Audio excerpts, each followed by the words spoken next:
right, we're on. All right. So we are back for roundtable. I don't know what number this is, maybe 7. And we have Jade, Logan, also known as Logie, and Kathy here. Hello. Thank you so much for taking time to join in. I love hearing. Nice cup there, Logan, by the way. I just noticed that was on there. That has no significance. I grabbed it this morning. I don't know. Yeah, right. No, thanks for coming on, taking time. I love hearing from people that watch the channel. So if anybody wants to get on a roundtable, let me know. So I thought we'd start off with Logan. We did an interview yesterday, and I know I was in outer space during that whole video trying to focus. And I know I was interrupting you. I don't even know if I was connecting to what you were asking or saying or anything because I felt like I got put in like this room or something, but I kind of faked it through. And then you said you were getting a lot of interference. I know you were getting something attacking your chest in the beginning and then possibly just feeling drained through that whole thing. So if you want to share that briefly, I think it'd be interesting for people because I do think it's being done to all of us what was going on with you. Um, so I'll let you take it. Yeah, that was like that day was the end of like a 2 week period of just like this mental wipe, and I can't really describe it other than that. So it seems like every time that we have a conversation, something comes up that day. There's something that happens.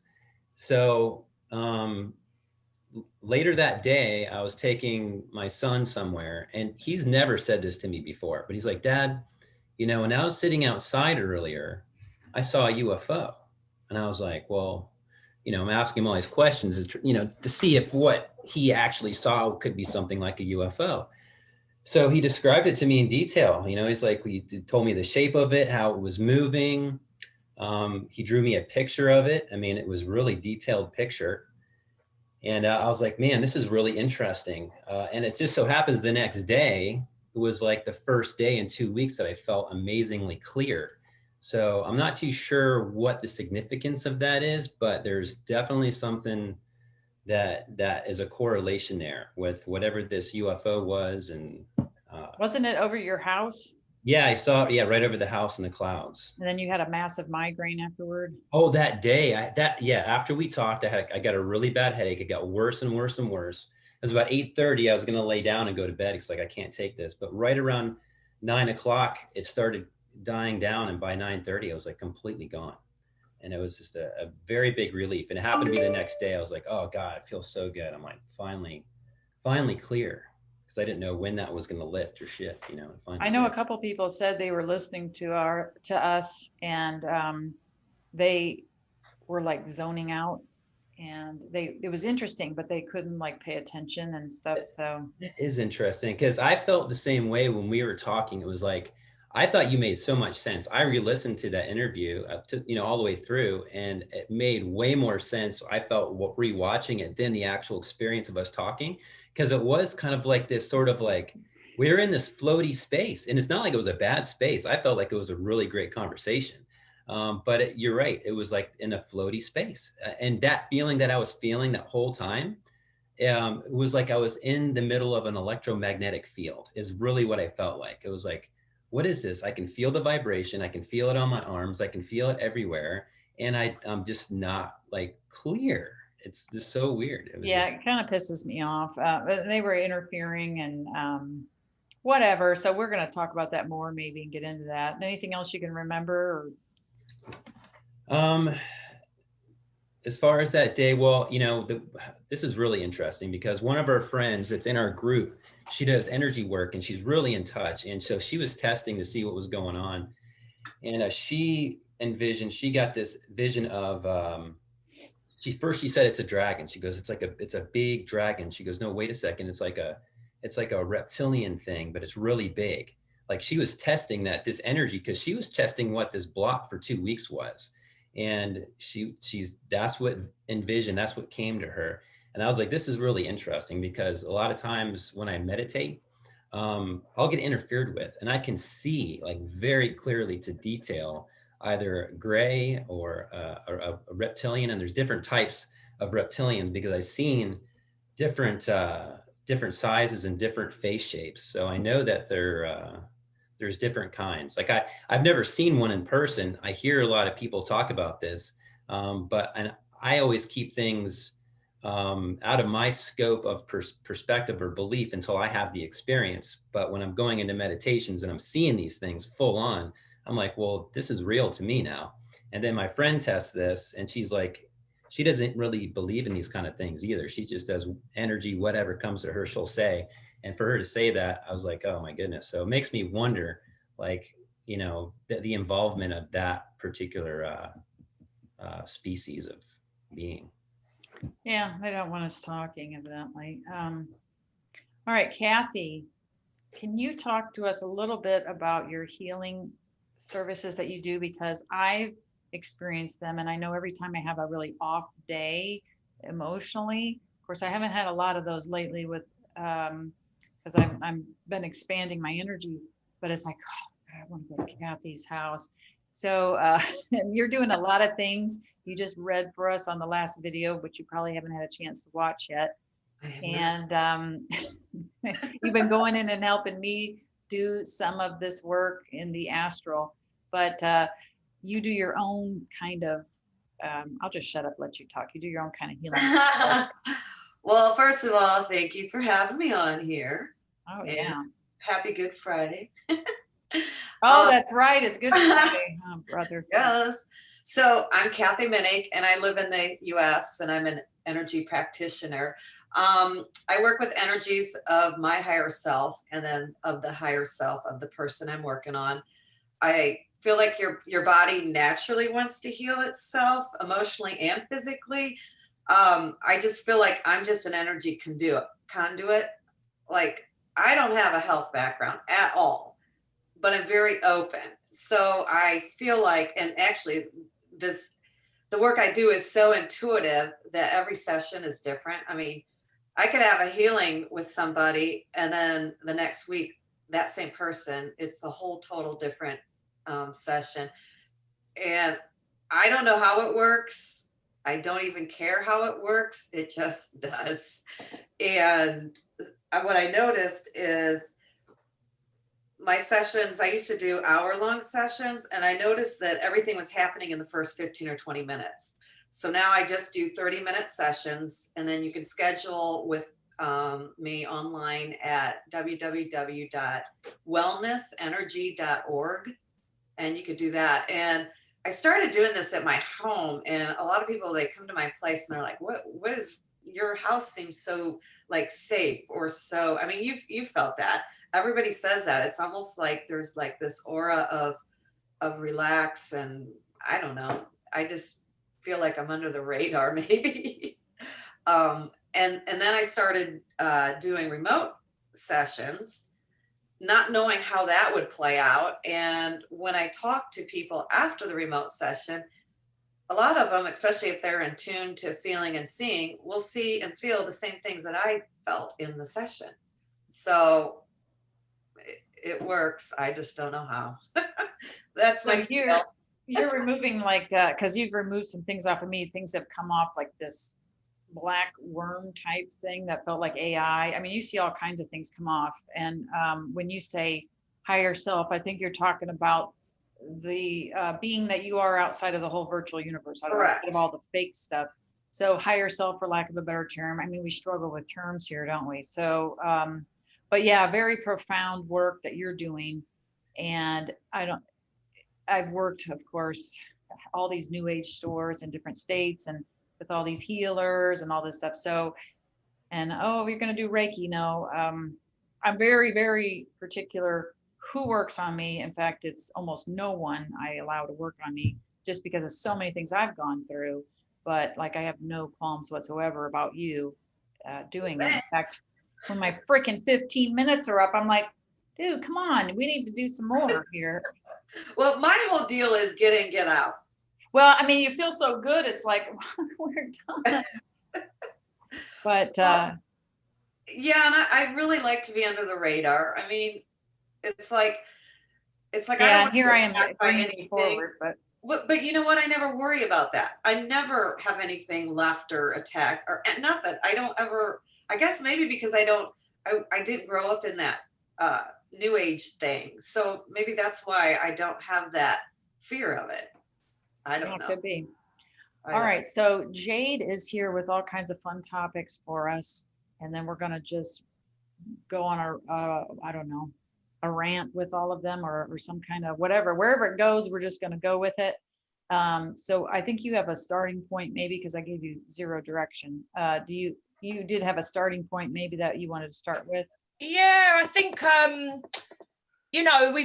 we've all been, some of us have been on this journey a long time. I'm to an energy healer, and it's taken me a long time to deal with my trauma to get to where I am today. So I feel like everything that's happened for the last 20 years has led to this world that's breaking open, as it's predicted. And we've been fighting for years, or questioning, why are we here? What is it, this sort of purpose and stuff? And I now suddenly feel like I'm in the place I need to be. It's been a rough ride over this lockdown 2020, because it's really about seeing things for what they are. And if you watch the film The Matrix and rewatch it and watch it again, you just understand, especially that first one. And so for me, I'm aware that we're in a simulation. It's that simulation theory for me. And I'm starting to see the zombies and the background people, the robotoids. I think there's all levels of paradigms and dimensions here. And if you haven't seen a film on Prime, it's called Coherence, which is where a comet goes over, and then the two timelines sort of fold in on themselves. And it's really interesting, because basically you can be standing next to someone who's completely in a different timeline to you. They're in a different world. And I'm really starting to own that and go, okay, I'm in my program, this is my computer game, and I'm walking with a newfound knowledge of, like, I feel like the light's on me, and like I'm walking around, the food store, Sainsbury's, and like, no, it's like no one can see me almost, but the soul people can see me. You'll spot someone and you think you're a soul person, and I'm starting to be able to see the difference. And I went to work yesterday, we were sort of staggering going into the office, and I don't wear a mask, and it's, I did at the beginning because I don't know, it's that fear of stepping away. We are a species that has serotonin. We need to belong to the tribe.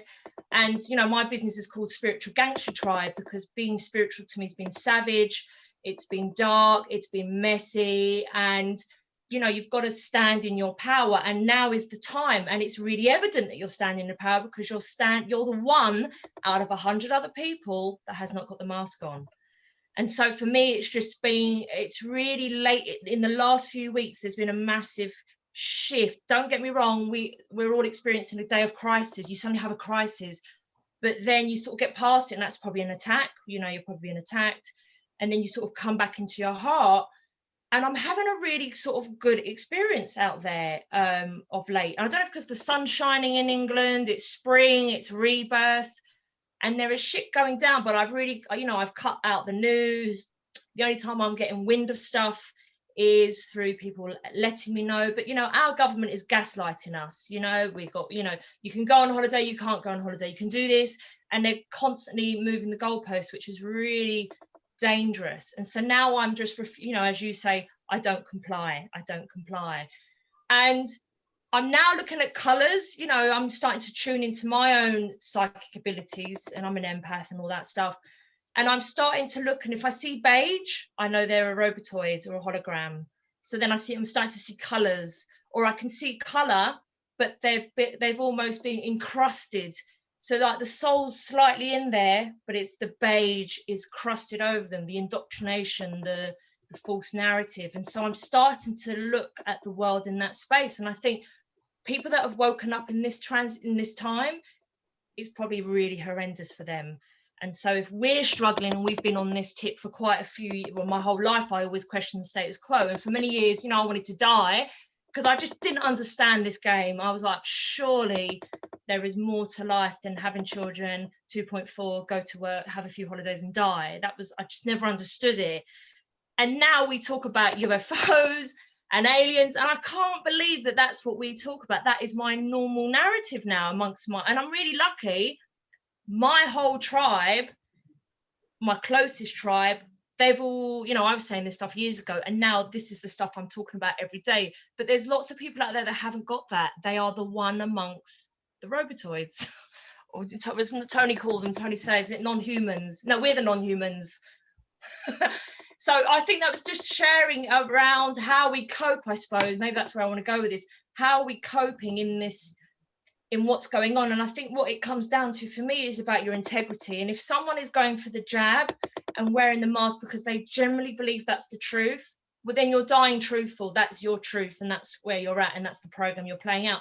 But if this whole cognitive dissonance, if you're wearing a mask or having a jab because you're scared of separating from the tribe or from the masses, that's where I think that's where there's the challenge there, because most people in this world make decisions through the fear of judgment of others. And this is where your true spirituality, your true backbone is around actually standing against your family, your friends, everything. You know, if you've got that inkling that what's being told to you is bullshit, you've got to be able to stand up and say that. And that's where really a lot of people struggle. And I suppose that's where my work comes in. I hold that space for people. And wherever I go, I meet a truther. Somehow I'm in a kitchen party and they go, do you know about the Anunnaki? That's it. 5 hours later, you know, we're in the kitchen talking. So I suppose there's something around manifesting your experience. We know what's going down here. It is one big, very good looking prison system, but how do you navigate and find happiness and peace and integrity amongst the bullshit at the same time as being a warrior and fighting, but also surviving and thriving, as well as constantly cleansing and removing all these fucking attachments and whatever? Because I say these mantras at night, you know, I don't comply, I press a button, I see myself in sort of a lead copper suit that can't get, you know, infiltrated. I'm having to incorporate so much more of these strategies, but what's been a game changer for me is coming out of my head and going into my heart. My healing is tenfold better. My whole healing, I do healing massage because I want to actually remove the trauma from the body. And like Kathy, I don't understand how it happens, but somehow I can see stuff and remove stuff. And I'm now starting to see attachments, reptilians, cords coming out. So I'm working on that level. So anyway, I've rambled. Well, wait, before we go any further, I don't know why I didn't know that. Do you do energy work like she does, or just massage? No, I do. So I went down the Reiki Rahani journey and it never resonated for me, right? Just doing this and following symbols. And this is before I understood about symbols. And I did it when I was about 20, and I did Rahani later, which is another, you know, fake healing. And my soul wanted to do its own thing, and like the Reiki people like, no, you must follow the program and you must follow it in these steps, and if you don't, people get upset. And I had a friend that was like, she's an open wound, bless her, and she I did some Reiki on her, and I did it twice, and every time I did it on her, something bad happened.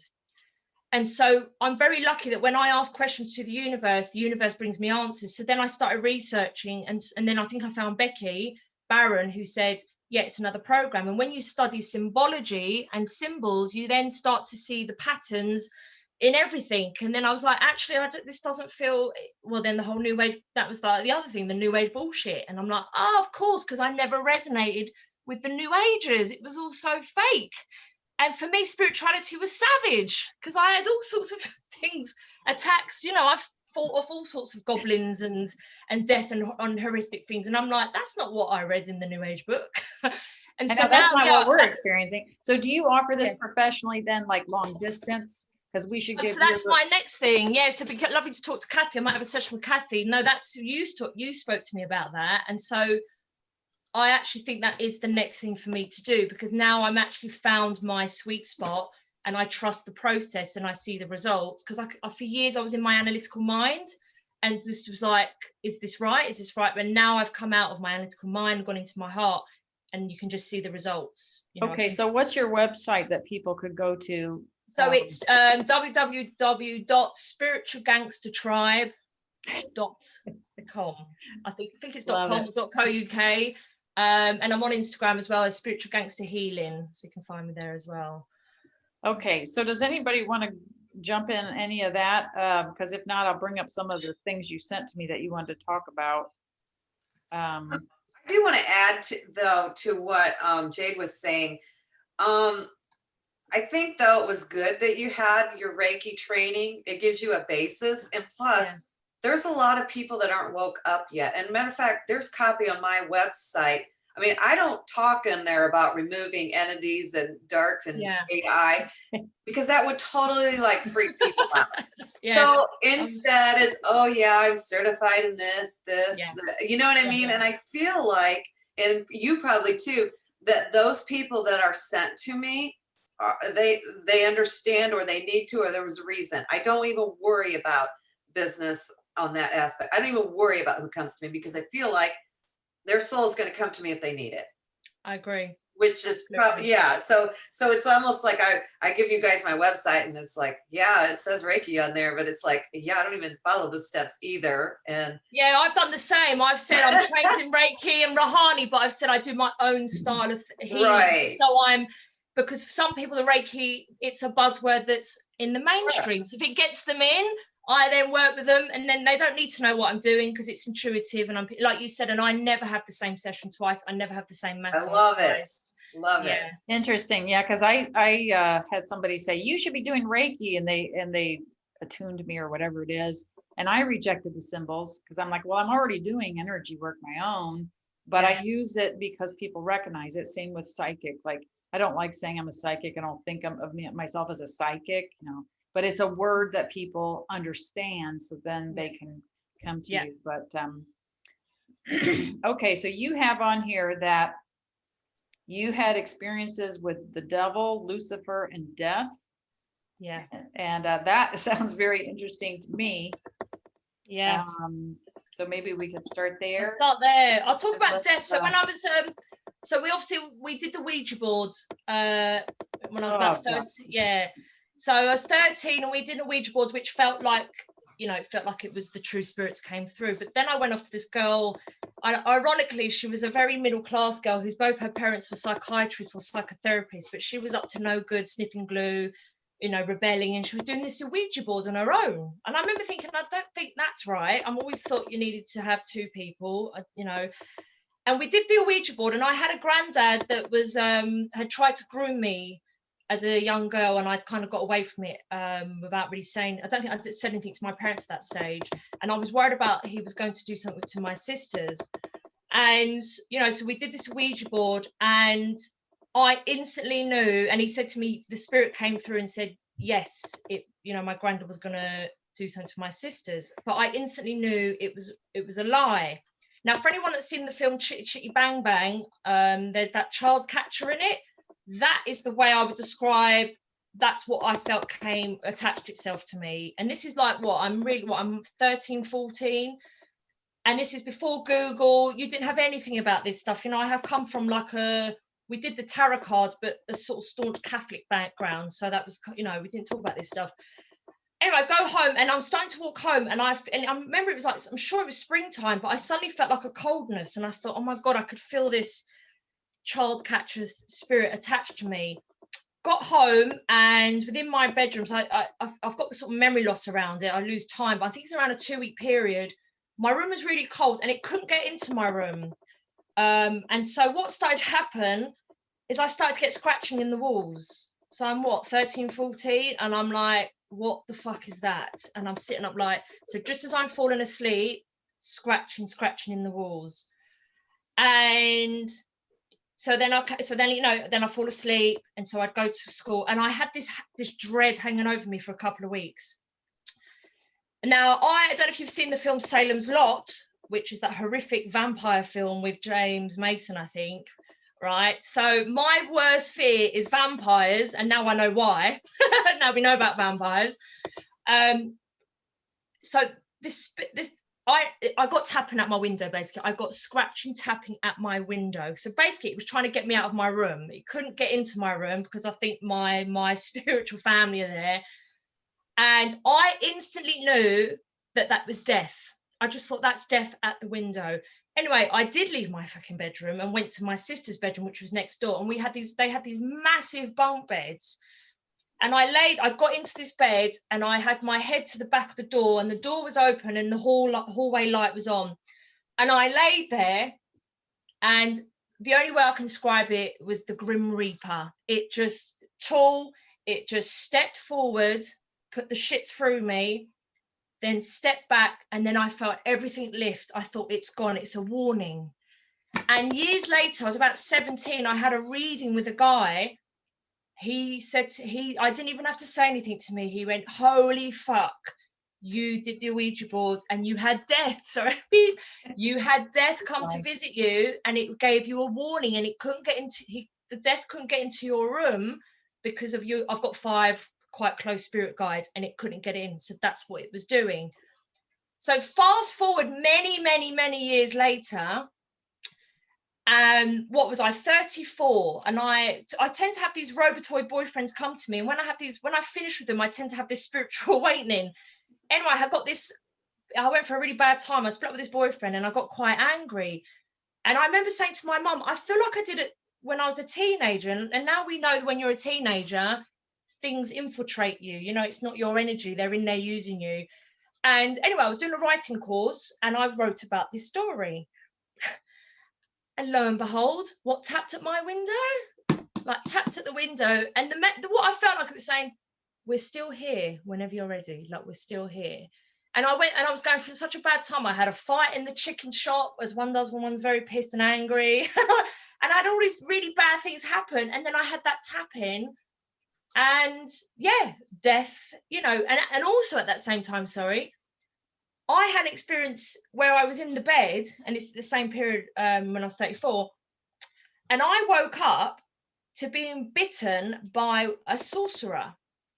So like a witchy, haggard face, like something from the, you know, mythology. And I actually saw myself sitting up in my bed, as in I had put my head into a situation, and I was aware of that. I'm like, what the fuck? And she's biting my hand. And this is like when I was then, you know, this is the whole angel programming. This is when I went, Archangel Michael, because I'd just done an angel course. I said, can you come and help me? And this big fuck off, sorry, No, angel came. Sorry, spiritual gangster, I've got to say it is. And then came, because also I had these 3 dogs come and run at me with red eyes and start to bite me, and I actually felt the physical pain. So I was in this astral, and this was all at the same time of that sort of the death knocking. It was, I was under attack, but obviously it feels like it was programmed for me to suddenly to see the angels and then believe in that fool's program. It's one fool's program into another fool's program. So that happens. And I am an analyst by day. Like, I'm a very logic brain person. And then I'm very right brain, where I go, well, I can't explain that, because I actually felt that pain and experienced all that stuff going on. So come on, that was Archangel Michael just giving you a little love bite. That's all. With his wolves and with death red eyes. Oh boy. So anybody got any thoughts on that? That's really interesting to me, because what she's describing is, I almost had the same experience as a teenager. The difference with me, I studied Druidism when I was a teenager, and I would practice this, like, you know, just basically like invoking the elemental powers, so to speak. And one of the things towards the end of this journey with Druidism was an invocation. And what came to me was this tall being. And the first thing I saw was a necklace, like a long pendulum it had on. I was sitting there in my bed, and it was at nighttime. And the vision of this tall being became clearer and clearer. And it was like, it was a man, like a sorcerer or something like that. And it was like, why did you ask me here? And I didn't have an answer, because I was like, that's a good question. Like, I don't know why I did this, actually. And he disappeared. And then these 2 little gargoyle things appeared. And they were like, they presented themselves to me as, we're called the mischief makers. That's what they said they were. And they were shooting all around the room, hiding under like the clothes basket, going all over the place. And even at one point in time, went right in me. And at this point in time, I was like freaked out, and I'm starting to shake, like, what the heck? And something came to me and said, put your hands this way, right here over your chest, and really focus, and these things are going to come out. And they ended up coming out. And I want to tell you this, I mean, there's more to the story, but about 2 weeks later is when I had the first panic attack. And this was the road to 2 years of severe panic attack disorder. And I feel like that what happened with me was I was practicing in these realms of, I guess, what you could call magic. I don't know. It wasn't like anything bad. It's just that you're opening yourself up to all these energies. And especially as a teenager, you don't really have the wits, the wisdom to be able to go, okay, I have to be careful on these realms and these places that I'm going.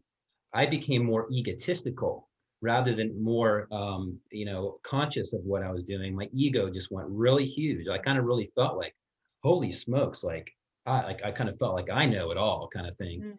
And this experience, I ultimately look at this experience as one of the most life-changing experiences of my life, because what ended up happening was I had to face the fear. And of course, I had concerned parents that were wanting to, put me on medication and stuff, because I lost my job. I can't even go out of the house. I couldn't sleep at night. I couldn't breathe half the time. Like something had a pressure on my chest. Like I couldn't, I was sit there and go just to get breath. But what I ended up doing was, it was like I had a revelation, and it was, I can't run from it and I can't fight it. The only thing I can do now is face it. And that's the scariest thing of all. And I decided, all right, well, I'm going to face you no matter what the cost. If it costs my life, whatever it costs, I'm going to face you. And as soon as I approached it that way, I want to tell you, I literally saw, and this is after 2 years of not having any spiritual experience, except for just like surviving, like just trying to get through every single day. This image, and of course, it could be just how I, was perceiving it, but it was a dark image of a demonic face. And it said, okay, you want to face me? And it came right up to me. And I just stared at it. And it's like your typical, it had red eyes. It was like a smoky black demonic thing. And I just looked right at it. And then I felt like my heart was going to explode out of my chest. The panic was coming so hard, and I just kept looking at it. And then it backed off, and it said, holy smokes, I can't do anything. I really actually can't do anything. Only thing that it really could do was invoke fear in me. So it was a slow process. It took a year or two after that, but it told me you have to fight your fear. You have to, or not fight, you have to face your fear. So since then, I've been doing occupations that challenge the fear aspect, where we talked about this yesterday. It's like I got into diving, doing diving professionally. I got into rope access work, climbing really tall structures and stuff. Got into, I worked out at sea for 3 years, working all through the Atlantic and the Pacific and stuff. Different things like that to challenge myself, things that I wouldn't typically do. So this experience ended up changing me in a massive way, in a great way. So when I look back on it, I'm very grateful and thankful for it. But I've seen these things too, beyond those experiences. Like I've seen these gargoyles, I've seen these little mischief makers, I've seen, I've seen it. Like, so I know it exists. I know I'm not crazy because I've seen it. And then it's awesome having these types of conversations with people having these similar experiences, because, we know that this is real. This is, actual. That's right. And I've had the goblins. So I stayed with a boyfriend. I had another boyfriend who was another tortured soul. I do attract them. And I think he was snoring, and I slept on the couch, and I woke up being pinched, and they were like little goblin gargoyles, as you said, and they was pinching me. And that's what he said. He said, I'm a bad person, Jade. I come from bad. And then these things were around him. And I felt like I was too much of a light worker for him, because he had all this demonic stuff around him, and he knew that I was a light bearer. But I had a demon sit on my chest. I was in a hotel, and we put this, the crystal spray. My mum said, be careful, because you could open up, especially if you're in a hotel. And I woke up with a demon, like literally as a demon you would imagine, because I have experienced Lucifer, the devil, death, and the word that came was, this is a demon sitting on my chest. And it crushed on my chest, and I woke up and was aware that I was trapped in that astral. And I said to my mum, Mum, and then he left. And so you're right. And I think spirituality, and the savage of it is, you have to go into the dark, because if you can face the dark and all the fear, they can't get to you. And that's why I feel if you do your trauma work and you're down in the dark, wet puddle of hell, which is what it is, that you come through it, that's when you can be the strongest and evolved. And a lot of people are so scared to go there. They're so scared to be in the darkness because of the new age, go to the light. Everything's, topsy-turvy, upside down. So we're all sent down the wrong path, but you do need to go into the dark, and you do need to face it, and you do come out the other side. And that's why, it's why I call it streetwise spirituality or savage spirituality, because that is the only way you can come through the tunnel to become healed. And because the whole world and the matrix that we're in is built on a satanic fear belief system, and so you have to face it. So I'm glad you've experienced that and come through. Yep. Absolutely. It's I think when we start to really realize that everything in our world is inverted, absolutely everything, and that only really real thing that anybody can do inside of an inverted world is to go really inside of themselves. And what a journey that is, because you're right, you have to be a savage, you have to be a warrior. I mean, it's really, there's no place to hide, and that's what the occult wants everybody to do. We were born in a world that we're taught to hide, because it's okay to hide, what's there to hide? You know what I mean? I am who I am. I want to be expressive of who I am and explore this I am that I am, and to have shared this experience with other people, and other people to do that, with me. And then you see that collective consciousness and how it grows, and really how beautiful that is.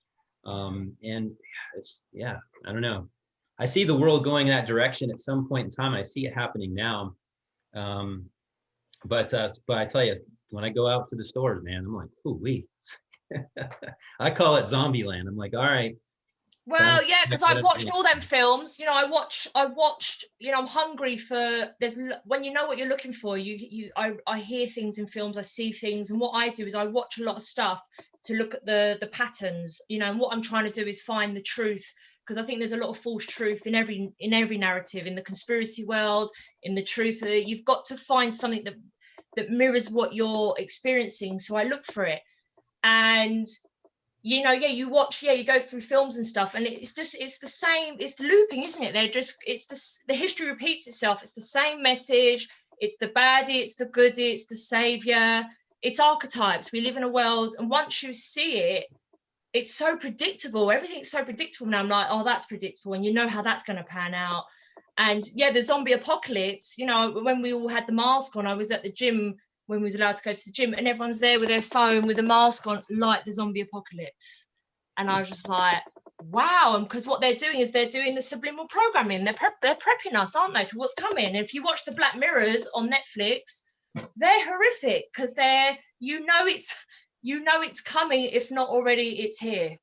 And I found them really hard to watch. We need to refuse it. I think they're so they've been just programming us all along to fear them when there's really nothing to fear. And stories getting passed on generation to generation of these scary beings, and then we start having more modern gadgets like TV and movies and stuff. So then they show us in the movies, these type of things are scary. You should hide, you should run, you should hide. We're scary. And it's like, once you realize, oh wait, okay, you have red eyes. Okay, so what? Yeah. You're not really scary. So do you think this is happening now in, because you were talking, Logan, about invocations. You shouldn't really be doing anything with the term invocation connected to it, if you are, anybody out there. But do you think this is coming into video games now? Like they're almost like a Ouija board, or they're almost like you were doing something with druids, and is it coming at youth now through video games to get them connected to these creatures so they have access, create portals, this type of thing? Or does anybody have any thoughts on that? I think so, absolutely. I mean, I think that there's subliminal things that are going on inside of everything that is an external media outlet. It's almost like it's just soaked with these subliminal apertures that are meant to, keep people from understanding themselves. And pretty much that's what I mean. If you really begin to be aware, and you can look at a video game or a movie, you can start to pick it out without being really affected by it. I do still think that you are still somewhat affected by it. And Anmarie, like we talked about that yesterday, like with my dad, for instance, he's an awake guy, but he watches the news in the morning. And it's like, sometimes it's hard to have a conversation with him, especially after I went a month without anything. And I started seeing things in a whole nother way. I'm like, even like if I watch something, I'm being messed with. And I may be thinking something during the day I wouldn't normally be thinking, because the radio put it in my head, or the TV put it in my head, or the video game put it in my head, you know, so it's in everything. It's Yeah, crazy. something I notice when I look Yeah. up, like I'll experience something in the work I'm doing, and then I get the name of it. So I go look up the name of like this demon or whatever it is, and it's almost always without fail the name of a video game character or a movie character. So then you can't find anything about it because that's all the stuff that pops up. Um, so Jade, with you, with that sorcerer that bit you, do you have any sense of what that being was, other than a sorcerer, but any other, and a Well, it was description? interesting. Yeah, I don't know. I think it's there's that we're living in multiple lives, aren't we, at any one time? That whole construct of that so is that another part of me that's is it merged in, am I there? Because I see when I'm healing people, there's a girl who I've known since she was a very little girl, and I said I see me and her like in furs, like warriors, in Alaska. And I said, I know you from there. And I always forget, I do healing and I bring up stuff that I say, I see white with you and stuff.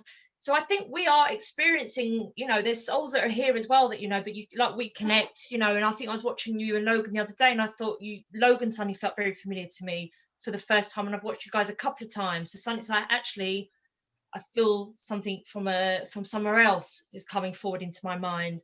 So who knows if that's an existence that I was living at the same time and I've, it's merged or morphed, I don't know. Or is it a manifestation of darkness, and that's the scene that it's showing? Because also what was happening with the 3 dogs that were biting me, it was really interesting because I had changed jobs and was traveling down to South London before I moved to South London, and I felt under attack on the train journey. I felt like people was really pushing, and I felt very attacked. And that was just before the dogs came into that manifestation. So it was, the energy was coming to me through humans, and then it actually manifested in that scene. But I was able to clear it, and I've never had that again. But when I moved to this where I live now, I bought furniture. I love Facebook Marketplace, and I bought furniture from the local community. You have to clear the furniture because I think stuff came with the furniture. Because I woke up. So these are the sort of things that's why I can't watch horror films, because the stuff I see. I saw this awful woman with the biggest teeth. Now, if you remember, as Alice in Wonderland with that horrific cat, and that film always troubled me, Alice in Wonderland. And she had this awful smile. Then I looked and saw this congealed blood down the side and this big finger coming out. And I was like, come on now. Because I'm not scared anymore. I'm like, come on now. This is ridiculous. Go away. And then I woke up and I was in I was in the astral. And I saw this woman that had like long hair like Cousin It, laying on the bed, and I was like, oh, so now you're showing yourself to me. Went to approach it, and then it sort of jumped to me, and it never hurt me. So I said, wow, you guys are weak, because before I could feel the pain, they'd bite me or hurt me, and there was an attack, and I was like, I'm too powerful for you. I'm too powerful. Yeah. And this is in the space that I live now, and this is where I do my healing and everything, because I say, I am the queen of my kingdom. You have no power over me, which is the whole Labyrinth. Remember the Labyrinth film, which is full of all sort of mind control, references. But I love that saying, you have no power over me. And I see myself with my sword.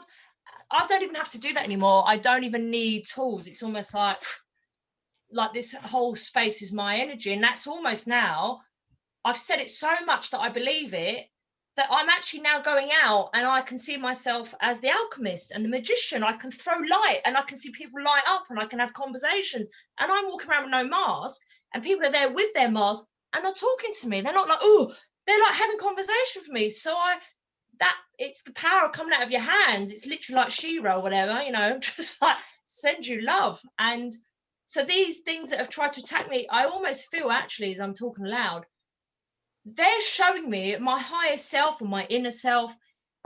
These scenes are sent to show me the power I have. So before I was getting bitten, so I was in a weaker power. And as these scenes, I get these attacks, they're getting weaker and weaker to the point they don't exist anymore. And so for me, maybe it's my own self, manifesting in to show me you're now in your powerhouse. And maybe that's a way to look at it, because I'm not letting these bastards It's grind me interesting down. because I've been using my hands too, Yeah. but it's almost like when they show up, it's just an eye roll. It's like, really? Okay. Yeah. Oh, you're so scary. Yeah. Go get out of Yeah. here. It actually just pisses me off because it's my space and they're coming in. Kathy, do you see any of Well- that stuff too around you or? Well, actually, I'll tell you what, it all has to do, I think, with holding your ground, knowing that we're more powerful. Because first of all, they're afraid of us. They're afraid of us waking up. That's why they send fear to us. And if you think about it, way back, I mean, we've all had, probably all of us has had a childhood where I grew up not being on video games or having a TV in my room or whatever. I mean, we played outside. We were Yeah. outside all the time. And we weren't programmed. It was later in life to where the kids nowadays, they don't go outside. So I always make it a point, lots of times in a week, is to try to disconnect from my technology, go outside, work in your garden, go outside and walk, go find a park, some woods, wherever, trails. Try not to take your phone. And it actually grounds you, first of all. And it's also another way to say that I don't consent to the programming that's all around us. And you think about it, these kids aren't doing that because I actually, in the waking up thing, I think they're definitely afraid of us. That's why you guys can face this spirit or whatever in front of you and know that we're more stronger than they are, so it has to dissolve. I definitely think that. And I think with kids as well, we was able to create something out of nothing. So we had a bit of grass and we created a whole world. So we were very good at problem solving and cognitive thinking. Yeah, we had neuro pathways, and I think what the kids haven't got is the neuro pathways. They just have the instant dopamine, don't they, with the app, with the phone, the pacifier for parents, and so they don't have, there's Simon Sinek does a talk. He said the kids of today want to be at the top of the mountain and want to make the impact, but they don't want to do the climb. If we did the climb, we went out and played, knocked, we used our intuition, we did all sorts of things and survived. As these kids are, they call them the snowflake generation. Well, I don't know if that's right or wrong, but I feel like they haven't got that resilience, that problem solving. They can't get themselves out of a paper bag. And that therefore, this is where the anxiety comes in, the mental health. Everyone's got. You bring up a good point when you said neural pathways, because here's what I noticed in my healing sessions. I always start with the head. And I spend more time in people on the head. And like if I have somebody in front of me or there in my healing space, I have my hands literally on their heads. Or if it's remote, I have that visual there. But I actually can see and feel those neuro path or the sparks, the whatever it is, it's like the web of neural. And it almost is like they're real dim until I start working. And then I see them brighten up and seeing more pathways created. So I think you've hit on something. I just didn't ever really know what it was. Yay. Yay, two healers talking. That's awesome. Yeah. So I think these snowflakes, which, they're not snowflakes. They were created that way. I mean, they're subject to the society raising them. I think a lot of them are rebelling and they don't want to be that way. They want connection. They want to feel their own power, their own ability to do things. So I think that they're starting to come to the forefront a little more. But so I wanted to kind of go back before we go any further to when you were talking about the zombies being beige color, like Logan and Kathy, do you ever see any colors on people like that maybe are a pattern where, okay, every time I see a robotoid, it's beige. So I thought that was really interesting that you saw.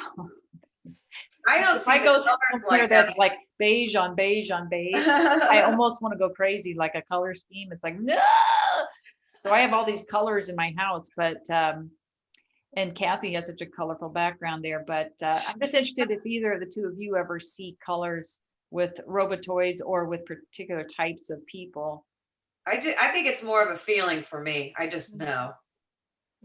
Yeah, me too. Absolutely. I don't see so much colors. It's more of a feeling. Yeah, like you recognize the program they're under or something. sometimes it's so recognizable, the program. And I see this when I see like Biden speaking and the Kamala, and I see all that stuff going on in our country. And it's like, I know that it's so fake. And the so weird mask, like obvious. his face is like getting like this, Right. had a facelift. It's almost like optics, and it's like so obvious. And then my friends around me will be saying, like, "Oh, can you believe what they said? And can you believe what they signed?" And I'm like, "Oh my God, can't you just see? It's not real." Once you see it, you can't unsee it. It's really mad. Did you see the mask like peeling off right here on his neck? Yeah. So Jade, you said you also had experience with Lucifer and the devil. Is that kind of part of all that other? Yeah, so Lucifer came to me as like a sort of like literally a bull type character in a dream a couple of times, and I was like, Lucifer, why are you trying to chase me? So he comes to me like that. It hasn't come to me for a long time, but the devil, I never met the devil, but he was always inviting me to dinner. And I've had multiple dreams where he's down a corridor or down like a water slide, and I go, and it's all red, and it's like the devil's ready for you now, and the devil, and I'm always like, no, and I go through, you know, the tunnel, and I go, no, not today, and I walk away. And I did ayahuasca actually. When did I do that? Maybe when I was about 34 again. And it was interesting because I'd had a dream, and you know, you do see the, you know, the satanical sort of, what, I don't know what creature it is it like a ram or whatever. And in the ayahuasca, I was in this toilet, and it was like something I'd seen in a dream, because I've woken up in a dream and it looked like the, you know, the horrible film Saw. I was in this, like, it looked like Saw, and I thought, and I could feel something coming for me, probably death. And I was like, I need to get out of this dream. And I was aware that I was in this dream. And when I did this ayahuasca, it reminded me of like that. I thought, oh my God, I'm here. And as I was looking in the mirror, I froze, because I'm like, am I even, when you're having an ayahuasca experience, it's like, am I even real? And I saw my head disappear, flick. And I thought, I know what's going to appear. It's going to be some sort of satanical Luciferian something. And what upset me was, I feel like I'm going to know it. And it's going to make me have a psychotic episode. I had that glitch. It was a glitch. And I thought, what's going to appear is going to be something of Lucifer or devil. And I shifted out of it. I was like, no. And I went on to have a good ayahuasca experience. And I know more about ayahuasca, and I don't recommend it to people because you open up yourself to all sorts of portals. And I had a similar thing with acid. I took acid, LSD. And again, you know, you can feel it trying to come in, and it's trying to come in. The trip, the bad trip, or your own mental health, and mental health came up for me again, that sort of split. And I managed to swerve myself away from it. So, and I use that metaphor really in terms of when you have negative thoughts come up, you have a choice that you either go into that thought, and, you know, and I believe it's, you know, that they want you to have all these negative thoughts. And I don't even know if they even are negative thoughts, or it's them, you know, this dark force, and you can lean away from it. And it's really interesting that in these sort of experiences that I kind of lean away from something going very, very wrong and go off to have a good experience. And I've actually used that. It's like driving a car. I think, right, I can feel the darkness trying to get in, and I go the other way and go on and choose to have a good experience. So there's a level of, you know, you have a choice as to what decision or experience that you have. And I think the death, the Lucifer, and all of that, well, I've had to steer away from it, because I feel like if I was going to, well, I don't know what the devil was going to invite me to do, but it never scared me. And I know this sounds wrong, not that it sounds familiar, but it didn't. It's just a character that I was aware of, maybe for all the films and stuff that we watched. It was just, you know, and it's funny that they come to me as, there's a difference between the devil and Lucifer and the demon and death. You know, they describe themselves in these things, because there's always a debate, is Lucifer the same as the devil and all this stuff? But for me, they name themselves as different things when I've had my experiences with them. Interesting, because that was one of my questions, like, what do you think the difference is between Satan, Lucifer, and all that? But so this is like the no fun channel, because I'm always advising people, don't do drugs, don't drink, don't do this, don't do that. But seriously, like, I've never been drawn to do drugs, just because I thought, why? I don't want to go in there and see, I don't want to see the fake world. There's nothing to see. and it's going to be creepy, and it's going to open me up to more problems. It's just like intuition that I just do not do that. But and unfortunately, I think a lot of people that do ayahuasca or other drugs aren't going to be as aware as you are, and get taken over and or disconnected from their soul and things like Well, this. it's a fake spirituality. It's a buzzword. You know, I did a ayahuasca, and I do it every month. And you're like, again, you're Yeah. giving your power away. If you know, there's something about doing something unconsciously and having an experience consciously. You know, if I do, you know, I'm not saying, you know, if I've dabbled in the past, when I was younger and I did drugs, it was around self-soothing. It was a synthetic. I had a lot of pain and trauma and anger, a lot of my own, and I think things attached itself to me because I was like an open vessel as well. Because when you're an empath, you've got to work out if it's your trauma or everyone else's trauma. And it's, you know, I actually felt trauma was pain to me. It was actual physical pain. And then, you know, not that I sold myself out. I always knew I was slightly woo-woo, but we didn't talk about it then. Everyone did do the drugs and the drink, and it was such anger and drama, and it exacerbated me. And fortunately, because I am spiritual, it never did what it did for everyone else. Everyone else seemed to get what they wanted, as I seemed to have this very sober epiphany and go, oh, it's not helped me at all. It's made everything 10 times worse. As everyone else, it dumbed down their pain. So I'm quite lucky in that respect, because my body, you know, they went to give me Prozac, I think at 20. I said, look, I want to die. And they said, oh, we'll give you some antidepressants. And my whole body went, no. And then I've been on a journey for 20 years and spent thousands and thousands of pounds to kind of resolve and to find my, you know, my healing. And I've done counseling, psychology. I've tried ayahuasca, the new age bullshit.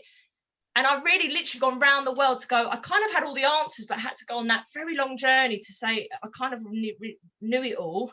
But you have to go on the journey to see what's real, what's not, and then pick what you resonates upon. The truth is in there amongst the bullshit, is the bottom line. You've got to, you know, find your truth, and you've got to try lots of different things. And I've gone through every layer of, like the ayahuasca. I did the Vipassana, the 10-day meditation. That was more hard to do, the 10-day silence, because then you do have to sit in your trauma and go through it. But that was the most powerful. And it's not a synthetic, it's an inner journey. But I don't buy into the Buddhism and all that stuff, but they allow you to go there and take the practice. And I did it 3 times, and I hated every single experience, like hated it, but I got the results. I'd never do it again now, because I know more. So, you know, and then, you know, even the meditation thing, you know, you got to, you know, there's different ways that they're spinning the meditation, but it's about tuning in, isn't it? You've got to be able to just hear your own inner dialogue. My body talks to me now, and I've put it through some stuff over the years, but a lot of the world wants quick results. We're taught to go to the doctor, take a tablet, and not to do the inner work, because it's all about sick care, not healthcare, because they don't want to help you not get there. It's always like, when it's too late, they want you to give you a tablet and you put it off to another day. And I just that never resonated with me. But, you know, it's been a torturous journey for 20 years. I can see why people might want to take a tablet, because it hasn't been easy. Hasn't. So do either of the other, either of you have any thoughts on drugs or anything like that? Not for me. Kathy, are you doing drugs right now? I say no to drugs. Yeah. I don't recommend it. I mean, I've tried that stuff too, you know, and as it does, I think it does open up a world where you have an opportunity to see things a little more vividly, maybe. There's an aspect of it that it kind of pulls you in the other direction of what truth is. So it's kind of that's why it is really sort of a false reality. Because the next day that you wake up and everything you think you had an epiphany on, you have forgotten it.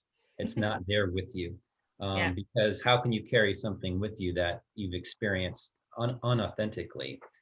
So yeah, that's how I view it. You know, it's been a long, long time since. And people, and like with the ayahuasca in the sort of new age, the fake spirituality, like, it's a buzzword. Oh, I did ayahuasca, and you're like, oh, if you don't understand yourself, people think that's the closest thing to spirituality, and it's just a false reality. But people get addicted to it because, again, it's the giving their power away, and they get something out of their body, but because they're sold that's the thing. But it's so dangerous, because the portals that open in that space, Yeah. is really dangerous. And alcohol, we know, I drink a little bit. I'm not major because my body, talks to me. But I think alcohol is one of the biggest poisons, really, that because it's so accessible. And especially in English culture, the whole pub culture. And if you watch TV or films or series, it's always a glass of wine. So, and I'm not to say not to have a glass of wine with your meal, but it's choosing why you're having it. It's having an experience. It's having a nice drink. But if you're doing it as medication, that's very dangerous. And there's not a stigma attached to it because you can just buy it from the local shop. Yeah. Wine is good for getting rid of the nanos. Is it? You're making that up. No, haven't you seen those experiments, the Magellan or whatever it's called, where they switch the wine in their mouth and then spit it out? And oh, yeah. Maybe the nanos are in the wine to begin with. Oh, maybe. Well, so that's just interesting, everything you're saying. I think that a lot of people are doing these drugs or doing things because they're trying to cope, and they don't know what else to do. It's almost like you're saying, you can't watch a movie today without seeing somebody smoke a joint. So that's my cue. Even a rom-com, like a romantic comedy, they'll have to stop and smoke pot. And it's like, has nothing to do with the storyline or anything. It's not like they're a pot dealer, or they'll do a bong, or they'll do a line of Coke. And it's like, God, I don't want to watch this. I always get like a horror feeling. And I think it's just because I know this is going to open portals. So they want everybody doing this. They want everybody drinking. And the alcohol's been on camera forever. I mean, just even the soap operas, I got to go middle of the day to go mix my drink. And it's like, and then people watching it do it, and then they get hooked on it, and because they're trying to cope. So do any of you have any suggestions for helping people cope now that are awakening, that because just like I don't know if I said this in this video or the last, or maybe we said this before we started, just in the last week, I feel like we're getting hit with heavier mind programs to go get the jab and things like that. So it's like always another layer or level we're getting hit with. So any suggestions, if anybody wants to start, of how to cope? I know I'm just throwing questions at you, but. Yeah. I'll quickly start. Just to say, for me, it's been music and nature. I live right next to a park, so same as what Kathy's saying. You know, now that it's warmer, I'll be walking on the park with no socks and shoes on. It's, if you get all them ions or whatever it is, eons. I touch a tree because you get stuff from that. So it's really connecting into nature. And for me, music is a spiritual thing. I love to get on that dance floor, and there's a lot of spiritual souls on the dance floor, but I put music in and that really lifts me. And actually there's one that a guy is like a cellular one. I can feel it washing my cells, and every now and again I have to lay on the floor when I listen to that because it kind of washes me, and I'll start doing massages to it actually. So for me, and then I have my Epsom salt baths. I really cleanse with water. And I think it's lighter here. It's the curtains are open. I'm looking at the daylight. I try and get out and do a walk and breathe in the air. I don't wear a mask. I breathe in the air and just remember that, connect to that part. And that kind of helps. And be kind to yourself and not watch any crap. I would say don't. I've got no news feeds on my phone, and I actually will not. I listen to your stuff, or I actually just have a lot more silence has helped me actually, because sometimes you need to hear your own voice in your own heart, and we're so used to having something on, and I've had to train myself not to always have something on and put the phone on airplane mode because you're looking for the dopamine hit or a distraction, and sit with it. And that's kind of real, because now I feel like I've found my inner strength because I'm now less distracted and triggered, because I was being really triggered by the bullshit. And so remove the triggers. When anything triggers you, remove it out of your life or put it on pause. That's my cope. Good advice. Yeah. Anybody else? I agree. The music and the nature. I also think to connect with friends on a one-on-one or on a group, but away from the phone, in person, visit and laugh and just social. I think it draws you away from the programming, and also realize, TV is programming. Yeah. So, and what do you guys feel about solfeggio frequencies? I like the soothing, the tones, but then I also think on another hand, I hope they're not like programming. Yes, that's my fear. I That's don't my fear. know. I can tell Yeah. you, I use those. I use those a lot. I've invested in singing bowls. I've got like 5 or 6 singing bowls now. Yeah. I think they're wonderful. I mean, I use them before meditation, during meditation. I've got a 528 steel Himalayan bowl that I use. That's one of the things that I recommend with people. Like I've anytime that I do have a headache or I get a bad headache, with the exception of the other day where I almost went to go to bed, but I'll typically lay down with 528 hertz playing, and it takes it completely away, and I feel very more, like way more aligned, back to the way I should be feeling. So I recommend frequency for sure. I think we all are frequency, really.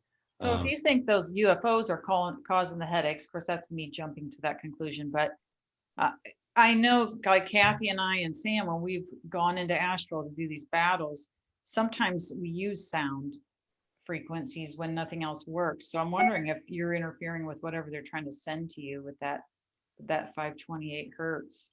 It's possible because, see, I think that the frequency sets that theoretically, I would say that frequency sets that would be used to offset the natural harmonic frequency of a body in its natural harmonic state is not going to be of a healing frequencies like the 528s and the 432s and that kind of thing. It's going to be of an off frequency. It's going to be there to try to cut through the harmonic resonance of a natural resonating frequency, like a Schumann resonance or something like that. So I could totally see that. I can feel that. It was like that day. I was like, holy smokes. Or that this was like probably a month ago now. We stayed at a hotel in Orlando, and I felt like my whole body was being pulled apart, like from a cellular level. I was being pulled apart. I was like, what the heck is this? It was like I felt like there was a tractor beam on me, and it was similar the other day when we were talking about way less intense. It just felt like there was like I said, like I felt like I was sitting in like between electromagnet or something like that. It was really bizarre, and that's possible, Yeah, I felt like I couldn't access you, like I was in another room or something. It was It's so bizarre. So Rife frequencies with RIFE, Rife, are those similar? Or does anybody know anything about those? And also, do you have anything, Logan, about how to cope? Do you want to add anything to that? Wow, that's a deep question. It's like I'm trying to think just to relate with that. What have I done to be able to go through this? Because at the beginning of it, it was a big denial phase. Like I knew, I saw it all happening, and I just was like, holy smokes, this is the time. Like when I was a teenager, like I felt like I knew this was going to happen, but I was in denial of it. So it happens. Then I went in denial. And then it's like, and then I got really angry. I got really angry seeing people believe all this stuff. I'm like, can't you see that this is not what you think it is, right? But the after effect of going through that process of denial and anger was what I started doing was research.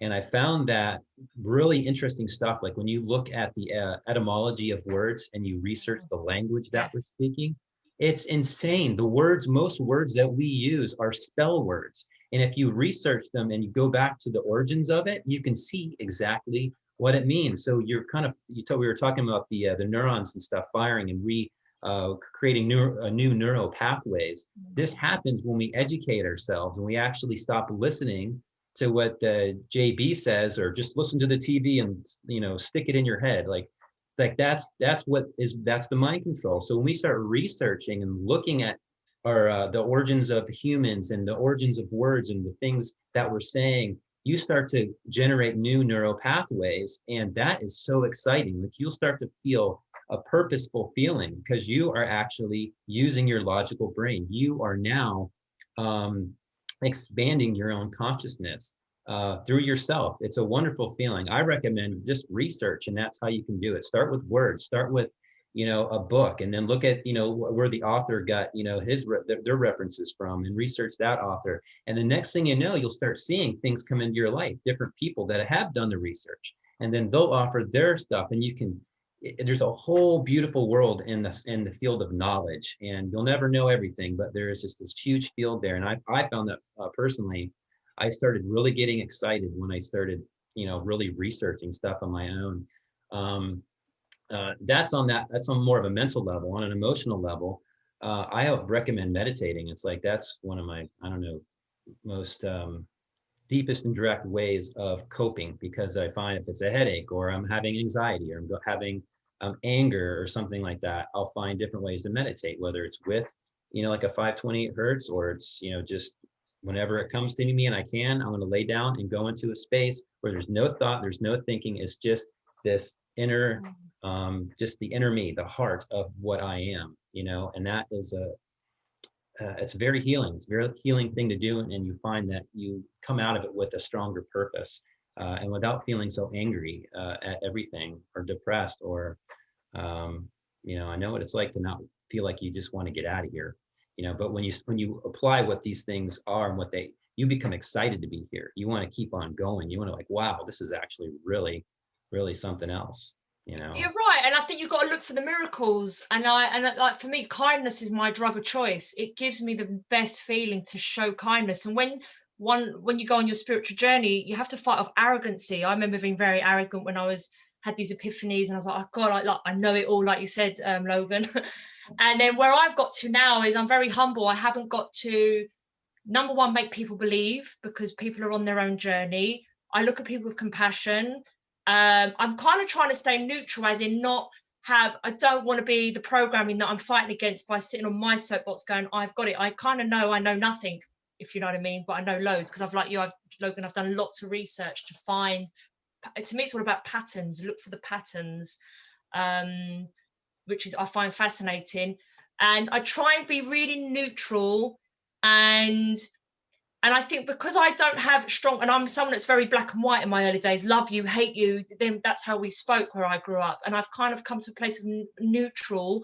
And if someone is going to approach me, I think they're, the potential coming from a place of fear. And I've got that wisdom to know that. So I'm going to respond, as much as I'm the warrior, I'm not going to be like, if you're a sheep, because I don't know what their story is and what decision they make or whatever. So I'm trying to, and I think where I'm coming in it neutral, I feel I'm not triggering any, because everything's a mirror, isn't it? If you put anger out, you'll attract anger in, because it will make that's the story you're telling yourself. So I'm very nimble, and I just show kindness. I throw kindness with my hands, and through that, I'm having a really positive experience at the moment out there. And I think it's around holding yourself together and keeping the ego out, or righteousness, because it's all very easy to fall into them traps. You might think you're not, but you are. And the spiritual world is plenty of them traps. And so it's just trying, and just knowing that also, I don't know if it's you that told me, Anmarie, or wherever, is it 30% of us are souls and the rest aren't? So you can't, I'm in these Telegram groups where people are like shouting at people being asleep. But if someone's a sheep, they're a sheep, and they're going to stay a sheep. It's the souls. I feel like all the souls are waking up. We are all popping. There's 100,000 people went on a march last week or the week before. So, there's people out there. And so that's what we got to focus on, not the sheep, because we're not going to get the 70%, because if they're born to be a shelf, they're going to stay a shelf. So it's about where you put your focus and stop worrying about those that aren't waking up, and actually focus on those that are awake and hold that space for them. And I've got loads of friends who were sending me videos about vaccines, and they've gone and had the vaccine. And my other friends were really angry about it. And I said, hey, this is their truth. That's their path. We got to stick in our path. Let's not focus on their path. We're still fighting against that. So let's just focus on that and sit tight and let's see what's going to happen. So, yeah, I've kept an eye on my my righteousness, because, I can very easily slip there. Brilliant. Just brilliant insight from all of you. One last thing, a lot of people, and you mentioned this earlier on, Jade, a lot of people feel alone. They don't have anybody in their immediate area that maybe is a soul or around them. They're in families of robotoids or whatever. Like they literally don't have anybody, and so they're jumping online trying to find people. Any advice for those people that feel isolated or are getting isolated? I think because I feel like they should have some souls around them. That just the souls are not finding them. Does anybody have any thoughts on that? Or or would that be more in the realm of needing some kind of removal or some kind of contract breaking because there's enough souls where they should have somebody in their vicinity and they just don't? I Yeah, think yeah. Go on, Logan. Sorry. I was just gonna say that, you know, when it's like, what's that saying? You say when you're ready for the teacher will appear kind of concept Yeah. where if a person is really ready to take that kind of plunge into waking up into this dynamic of a world that we're living in, to see this sort of truth, it begins within them, obviously, because that's how they're going to be able to start recognizing these outer things that are happening.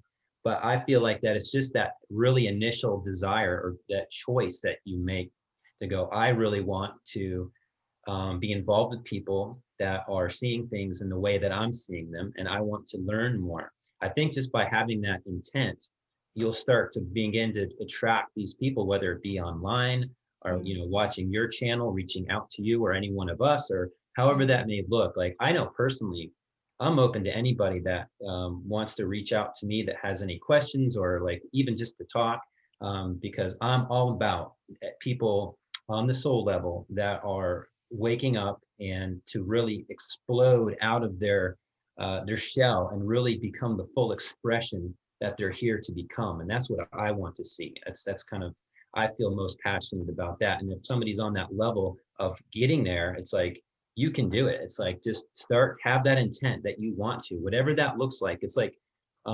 that shadow being that came to me that was really facing me in the face.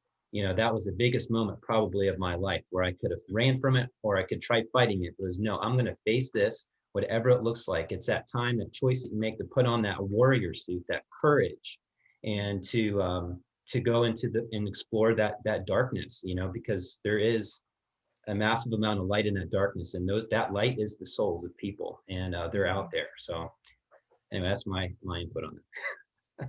Boy. Go ahead, Jade. Do you want to add to Oh, that? is it me? Yeah, no, oh, I've lost my train of thought. Hang on. I was just going to say exactly what the same, Logan, it is about your inner narrative, because we're manifestors, we create the story. And what happens is you say it long enough, you know, saying it and feeling it and experiencing it. I've had miracles. I've had miracle things happen. When I ask questions, the universe gives me signs. You know, animals do weird things. You've got the robin that was at the, you know, at your window. I have things that just turn up signposts. I'm like, show me a sign, show me a miracle. And now I walk around and I feel blessed. I feel like the richest woman in the world, because I've realized richness isn't about material. And I'm so pleased with myself that I feel like I've understood that, you know, the inverted, like I said, everything's upside down. And when you find your truth amongst the chaos, it's just life. I'm flowing much more now, because I feel like I've suddenly woken up into my truth. But I've done a lot of research, I've done a lot of healing and had things taken off me. I haven't just, you know, just decided I want to be this person. I've invested in myself to come to that decision. But I think, you know, I see wherever I go, I meet what I call a truther, and I'm always amazed. And I'm like, how is this happening, that wherever I go, someone's ready to have, they say something, and I'm think, wow, and I'm holding that space. I'm not pushing my doctrine on anyone. If someone asks me, I will have my rant about the vaccines and the research I've done. And this is someone who's had the vaccine, so that's fine. But I'm allowed to speak my truth, and they're allowed to speak their truth. And it's like religion, isn't it? You never went around going, are you Muslim, are you Catholic? Well, I'm not talking to you. And yet people feel like, are you vaccinated or you're non-vaccinated? And it seems it's okay to have that conversation. I find the selective logic of how we apply one rule for one thing and not in another, I really find that interesting, and that's programming, you know. But it is about your inner story, your inner narrative. And I think be careful what you're saying. If you clock yourself being a victim, you know, it's very easy to be in the victim mode. I'm the only one, well, then you're going to see the world in that paradigm. So it's about, you know, I am awake, and people are going to come to me. And how blessed you know, social media is, you know, great in some ways and very bad in other ways, but it's been really great for us to connect, because for years I felt so isolated in a world where I was the only one that felt like I did. And now there's thousands and millions of us that we all can talk and go, oh my God, we all felt like that. So if that's the channel, if you have to listen to us or whatever, it will start to unfold. As Logan says, it starts to unfold like the domino effect. And when you see something else, and it will just come together. And for some of us, it comes a lot quicker. And I wouldn't say you necessarily want that. You just take as much as you can take at the time and get used to it, because it's a lot to take in sometimes for some. Well, Kathy, I know we were friends for a long time, and then I finally opened up to you, or what? Because we didn't talk about any of this kind of stuff. We kind of just kept it light and fun and whatever. And then one day we just started, and I thought, man, I can't believe Kathy's into this too. So, but we were friends for years before that. Isn't that crazy? Yeah, and you do have to like be careful what you say to some people, because some people are like, what the heck are you talking about? But I've learned a lot of, especially from hanging out with Anmarie, that trust yourself. Matter of fact, I don't rely on other people for questions or whatever. Everybody should have their own way to tap into their intuitive self. I think your intuition is way smarter than than your physical body. So in so you can use a pendulum, a gut feeling. I do the human pendulum type thing. That's my whole thing. And everybody just needs to find their way. Yeah, agree. And learn to accept. Anything else anybody wants to bring up, or should we wrap it up? I think I think people got to just try. I think I've got to, like, if I die, I'm not scared of dying. And I'm quite morbid. I always have been. And now I feel happy to die trying to be free. I'd rather fascinated by it. And so I've come to a peace, like, if I died today, I feel like I've lived my life to the fullest. Yeah, I've made mistakes and sold myself out for money, as things as you do growing up, because you've got to experience you've got to experience the dark to know the light. You've got to work to know what rest is. You need that, contrast. And today I feel like I'm not going to die with regrets. I'm holding true to myself, and that's a good place to be in, and if I can't go overseas for a couple of years because I don't have the vaccine, I will find the magic in nature, and if it means it's going to my local park. So it's like downsize, and to me it's all about people, like you said, Kathy. It's your friends, it's your little community. You only need one person in your corner, or an animal that's in your corner, and that's okay. And even the days when I felt alone, I always called upon my spiritual army, when I do healing, I call all my selves, because I think, I'm living multiple lives, and I call the highest part of all myself to come through. So call in the strength of we've got an oversoul, haven't we? The oversoul, call in that lineage into yourself, because there's a lot of strength. And also work with animals. We love Anmarie, we've spoke about that. I've got lions on my wall. I've got elephants. I call upon the wisdom of the elephant, the strength of the lion. If you have to do a screensaver of a lion to remind you to draw that energy in, do things, some of them little talismans can actually help you as well. So it's magic. We've got tools, and it's magic, and become the alchemist and create the world you want to live in, as much as you can within the chaos. Love it. Any other topics that you want to bring up, or should we wrap it up? We've been going for a little bit here. God, we've been going for a while. No, it's been a pleasure, guys. Thank you. Yeah, thank you so much. What great input. So I'm going to stop the record, but don't go anywhere. Logan, I don't know if you want to stop yours. Yeah, I'll stop it.